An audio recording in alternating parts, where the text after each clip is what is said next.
Hello दोस्तों, स्वागत है आप सभी का आईएएस सारथी के यूट्यूब चैनल में।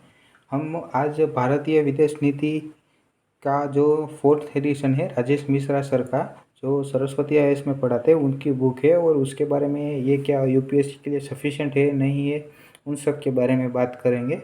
इससे पहले अगर हम हमारे यूट्यूब चैनल के बारे में, हम यहाँ पर यूपीएससी के रिलेटेड सारी बुक के रिव्यू करते हैं और उसके रिलेटेड जो सारी उसके रिलेटेड लेक्चर के वीडियो भी जल्दी आएंगे। अब तक हमने इस यूट्यूब चैनल में भारतीय आज़ादी के बाद का भारत, बिपिन चंद्र की बुक के बारे में रिव्यू किया है।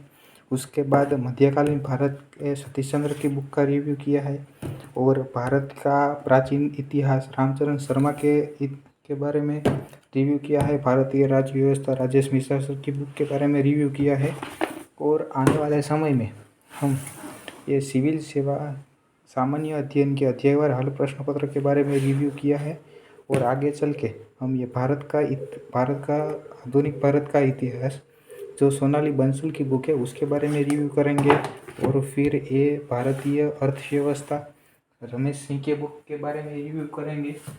और इसके अलावा हम अलग अलग दृष्टि आईएएस के बुक, जैसे दृष्टि आईएएस की भूगोल की बुक, उसके भारतीय समाज की बुक, विज्ञान और टेक्नोलॉजी की बुक, पर्यावरण पारिस्थिति की बुक और प्रीलिम्स कैप्सूल सीरीज संविधान की बुक, मेंस कैप्सूल सीरीज संविधान और भारतीय इतिहास, कलाएं और संस्कृति, इन सब के बारे में भी रिव्यू जल्दी करेंगे। तो हमारे चैनल से जुड़े रहे और आईएएस सारथी टेलीग्राम चैनल से भी जुड़ जाए, वहाँ पर सारी अपडेट आपको मिलती रहेंगी। तो आते हैं इस बुक के बारे में। तो ये बुक मैंने अमेज़ोन से ख़रीदी है ऑनलाइन और इसकी एमआरपी है 450 रुपीज़ और मैंने ये 400 रुपये में अमेज़ोन से ऑर्डर की है। और मैंने ये PSIR ऑप्शनल के लिए ख़रीदी थी, लेकिन ये मूलतः GS बेस इंटरनेशनल रिलेशन के लिए है। और क्या अगर आप विजन आईएएस या किसी भी कोचिंग मटेरियल का अगर मंथली करंट अफेयर्स कवर करते हैं, क्या इसके कवर करने की ज़रूरत है या नहीं है, इसके बारे में भी हम जानकारी लेंगे। भारतीय विदेश नीति राजेश मिश्रा सर की बुक है और इसमें टोटल अगर हम देखें तो 12 पार्ट में ये डिवाइड है। और इसमें भारतीय विदेश नीति का ऐतिहासिक विकास, इसलिए इसमें सारे के सारे देखे विदेश नीति आज़ादी के बाद कैसी रही, उसका विकास कैसे, उसके बारे में है। और दक्षिण एशिया यानी कि हमारे पड़ोसी देश पाकिस्तान, बांग्लादेश, श्रीलंका, नेपाल, भूटान, मालदीव, अफगानिस्तान के बारे में दिया गया है। और उसके बाद हिंद महासागर के बारे में दिया गया है। दक्षिण पूर्व एशिया यानी कि आसियान देश के बारे में है। उसके बाद वेस्ट एशिया और east Asia, middle Asia and Bharat और अन्य महाशक्ति रूस, China, US, Japan, European union, उसके बारे में, अंतर्राष्ट्रीय संस्थान के बारे में, पसी भारत विकासशील देश यानी कि Africa, Latin America, global south के बारे में है। वैश्विक संगठन, क्षेत्रीय संगठन के बारे में है।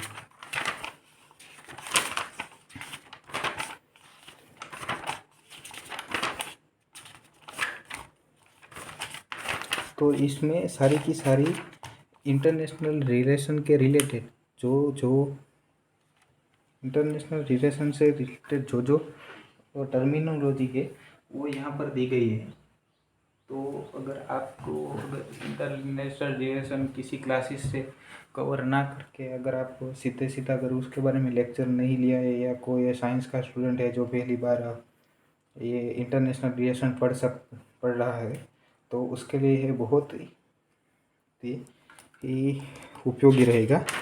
और इसके अलावा ये सारी की सारी सॉफ्ट पावर क्या होती है, नेटो के बारे में, सुपर पावर क्या होती है, सुरक्षा क्या होती है, इन सब के बारे में यहाँ पर दिया गया।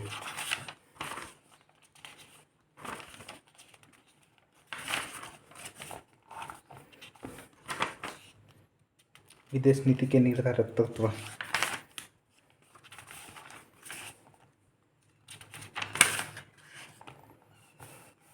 विदेश नीति यानी कि विदेश मंत्रालय, प्रधानमंत्री की भूमिका, उन सब के बारे में, पब्लिक एक आम जन की क्या भूमिका होती है, उन सब के बारे में, परमाणु नीति के बारे में दिया गया है।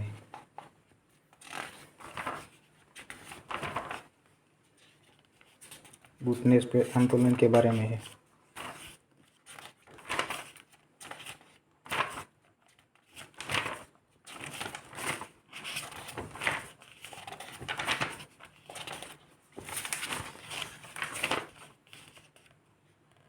वो सारे के सारे ये टॉपिक के साथ जैसे मैप भी दिया गया है। रिसेंट टाइम में मैप से रिलेटेड क्वेश्चन भी बढ़, कोई श्रीलंका का है, ये नेपाल, पाकिस्तान के बारे में है, चीन, दक्षिण पूर्व एशिया, मध्य एशिया के बारे में।